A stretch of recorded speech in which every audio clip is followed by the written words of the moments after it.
ماں باپ سے صرف ایک بار چلا کے بات کر لے تو اس کی ساری زندگی کی نیکی ماں باپ سے چلا کر بات کرنے کی وجہ سے ہلکی ہو جائے گی۔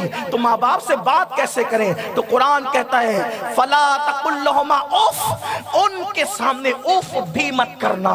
انہوں نے اگر کوئی بات کہی تو اپنے کندھوں کو ان کے سامنے اونچے بھی مت کرنا۔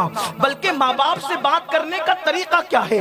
اپنے ماں باپ کو غلام بنانے والوں، اپنے ماں باپ کو غلام سمجھنے والوں، جو 5000 کی نوکری تمہیں دیتا ہے اس سیٹ کے سامنے ہاتھ باندھ کر کے کھڑے رہتے ہو، اور جس ماں باپ نے تمہیں جنم دیا، تمہیں جنم دیا، تمہارے منہ میں پہلا لقمہ روٹی کا کسی نے ڈالا، وہ تمہارے ماں باپ ہے۔ جس ماں نے اپنا پورا شباب اپنے سینے سے نچوڑ کر کے تمہارے حلق میں منتقل کیا، 5000 روپے کی نوکری دینے والے کے سامنے ہاتھ باندھ کر کھڑے رہتے ہو، اور جس نے تم پر اتنا احسان کیا، جب تم بستر میں پیشاب کرتے تھے تو وہ گیلے بستر پر ماں باپ سوتے تھے، سوکھے بستر پر تمہیں سلاتے تھے، وہ خود نہیں کھاتے تھے، وہ تمہیں کھلاتے تھے، ہمیں کھلاتے تھے۔ ہاں اس ماں کے دل سے پوچھو جس نے ہماری گندگی اور ہمارے بیت الخلا کو اپنے ہاتھوں سے دھلا ہے، کیا ہے یہاں پر کوئی ایسا جس کی ماں نے اس کی گندگی نہ دھلی ہو؟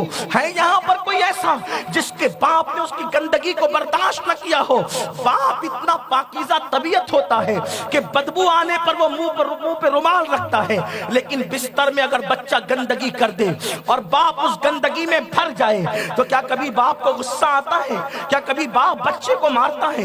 کیا کبھی باپ بچے کو اٹھا کر پھینکتا ہے؟ لوگ میرے پاس آ کر کہتے ہیں سید صاحب میرا بچہ ضد کرتا ہے، میں مسکرا کر کہتا ہوں اللہ کرے ضد کرے۔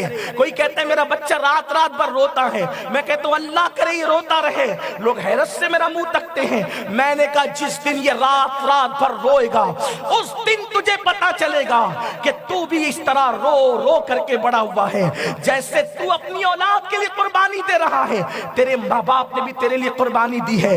میاں 18 سال کی کڑیل جوانی میں تم آسمان سے نازل نہیں ہوئے، کسی کا پیار، کسی کی محبت، کسی کی الفت، کسی کی نکھتوں والی محبت اس نے تمہیں بڑا کیا ہے، اس نے تمہیں پالا ہے، اس نے تمہیں پوسا ہے، لیکن 5000 کی نوکریاں دینے والے کے آگے ہاتھ جوڑ کر کھڑے رہتے ہو، اور زندگی کے شباب میں کھڑے کرنے والوں کو تم نے اپنا غلام بنا رکھا ہے۔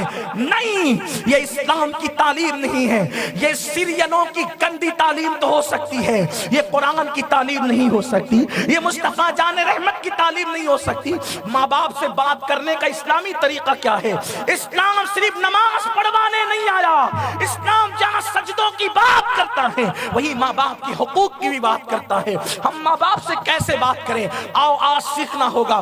شاید آج آپ کے سامنے تقریر کرنے کی بجائے میں اپنا درد دل ہی ہمیشہ کی طرح پیش کر دوں، اللہ کرے کسی میرے جوان کے دل میں بات اتر جائے۔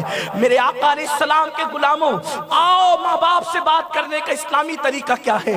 اللہ اکبر، جب ماں باپ سے گفتگو کرنا ہو تو پہلے ان سے اجازت طلب کرو، پہلے اجازت مانگو، کیا میں تم سے بات کر سکتا ہوں؟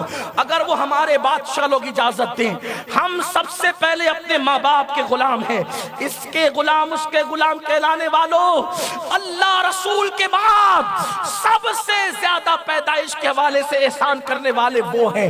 مجھے بتاؤ، اگر ہماری ماں ہمیں دودھ نہ پلاتی، ہمارا باپ ہماری پرورش نہ کرتا، تو بتاؤ آپ جوانی کی دہلیز پہ قدم رکھتے؟ ہرگز نہ رکھتے۔ اللہ اکبر، کچھ ایسی کٹھور اور قاہر مائیں تو ہیں نا کہ جو پیدائش کے بعد بچوں کو گندگی کے ڈھیر پہ پھینک کر کے بھاگ جاتی ہے۔